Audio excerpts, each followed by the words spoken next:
विश्व के कोने कोने में यूट्यूब के माध्यम से हमसे दीक्षित होने के बाद वैदिक संस्कृति और आगम निगम की विद्या में आगे बढ़ने वाले मेरे प्रिय शिष्यों, सुनो ये अलौकिक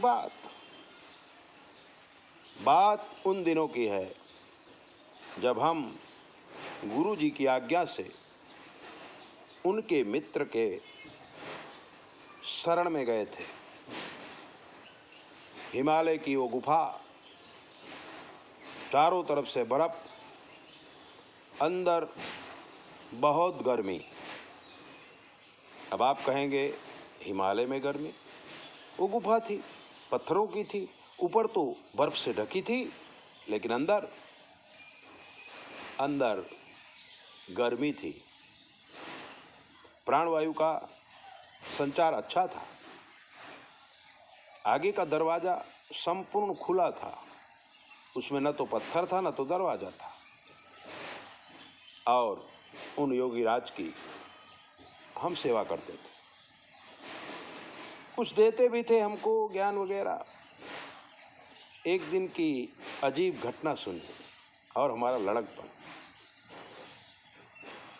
योगीराज के दर्शन के लिए एक योगिनी आई थी जिसकी उम्र ज़्यादा से ज़्यादा 25 वर्ष रही होगी। हमारे अंदाज के मुजब हम भी 16-17 साल के थे। गुरुजी को प्रणाम करके वो गुरुजी से कुछ पूछा और गुरुजी ने उन्हें कुछ कहा।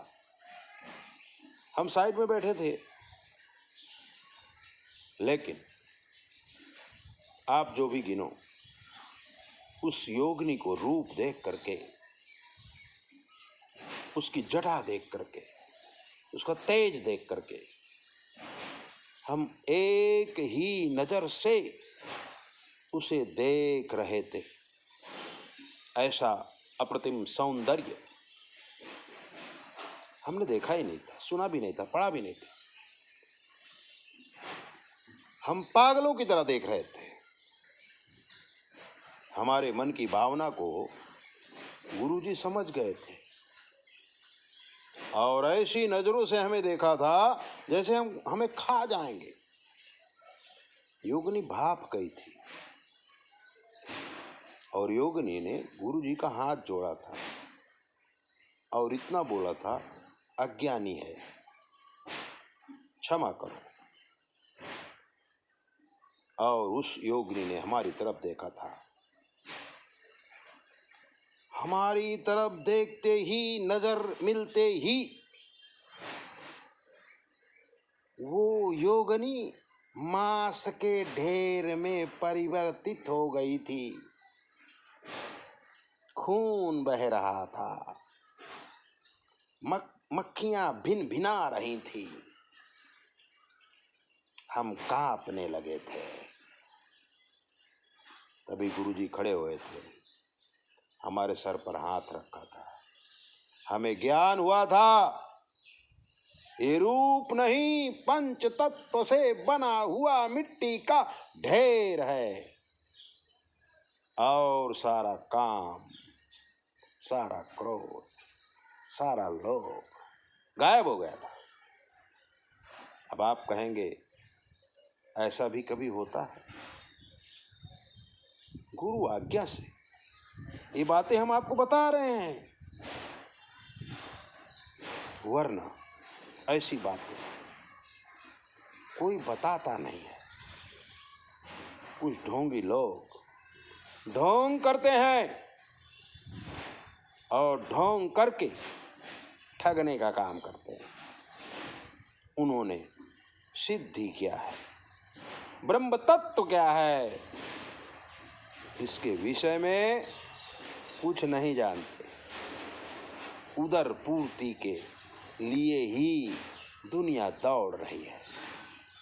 और आप भी जब किसी सिद्ध योगी के पास या सिद्ध पुरुष के पास जाते हैं तो क्या मांगते हैं? धन वैभव ही तो मांगते हैं। अरे लोग मंदिरों में जाकर के धन मांगते हैं, लक्ष्मी जी की पूजा इसलिए करते हैं कि लक्ष्मी जी उनके घर में आ जाए। विष्णु भगवान को कभी कभी याद करते हैं। हाँ, अहरनिश साधना करने वाले मेरे प्रिय शिष्यों, मैं तुम्हें बता दूं, गुरु मंत्र लेकर के इतनी साधना करो कि सारी सिद्धियां आकाश मार्ग से आपके पास आएंगी, आपको गुरु मिल जाएंगे। और आजकल को तो डिजिटल जमाना है। योग्यता जब प्राप्त होगी तो बाय इंटरनेट आपके मोबाइल में हमारे रूप में शिव स्वयं प्रकट हो जाएंगे, शक्ति स्वयं प्रकट हो जाएगी और आपका मार्गदर्शन कर देगी। कब? जब आप आराधना करते हुए आराध्य बन जाएंगे, योग्यता प्राप्त कर लेंगे, डिग्री मिल जाएगी। अरे जब भाई आप डॉक्टर की परीक्षा पढ़ेंगे तो सर्टिफिकेट तो मिलती है ना।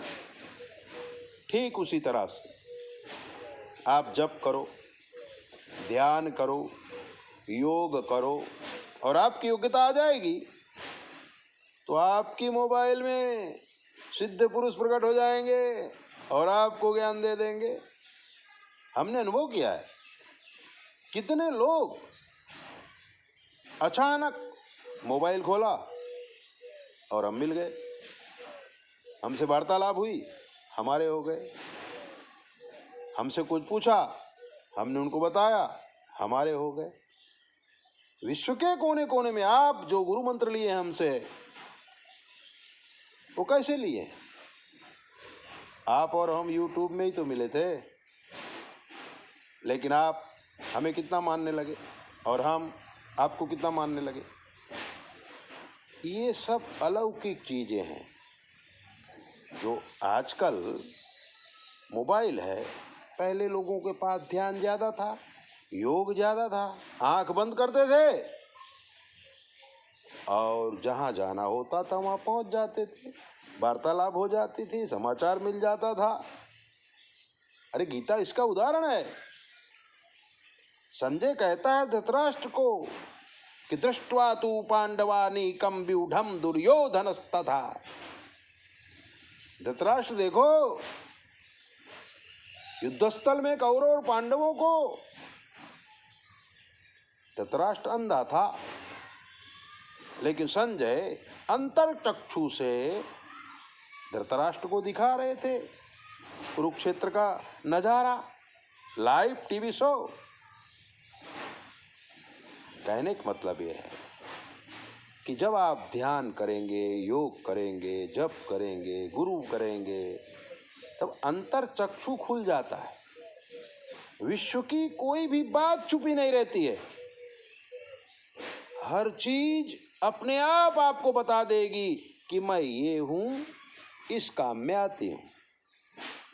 अगर ये ब्रह्म तत्व जानना है, ये ब्रह्म ज्ञान जानना है, चैनल को सब्सक्राइबर करो, लाइक करो, घंटी बजाओ, दूसरों को भेजो। जो भी ज्ञानी होगा, जो भी अधिकारी होगा, अपने आप हमसे जुड़ जाएगा। ऐसे ही दिव्य बातें जानने के लिए आप हमसे जुड़ने की कोशिश करो और अपने आप को तैयार करो कि हम स्वयं प्रकट हो जाएं और आपको मार्गदर्शन कर दें। 9825200108 पर फोन करके आप कुछ भी पूछिए, शास्त्र के हिसाब से आपको जवाब दिया जाएगा। कोई भी दंभ आपके सामने प्रकट नहीं किया जाएगा। जय बोले। अपना ध्यान रखा करो।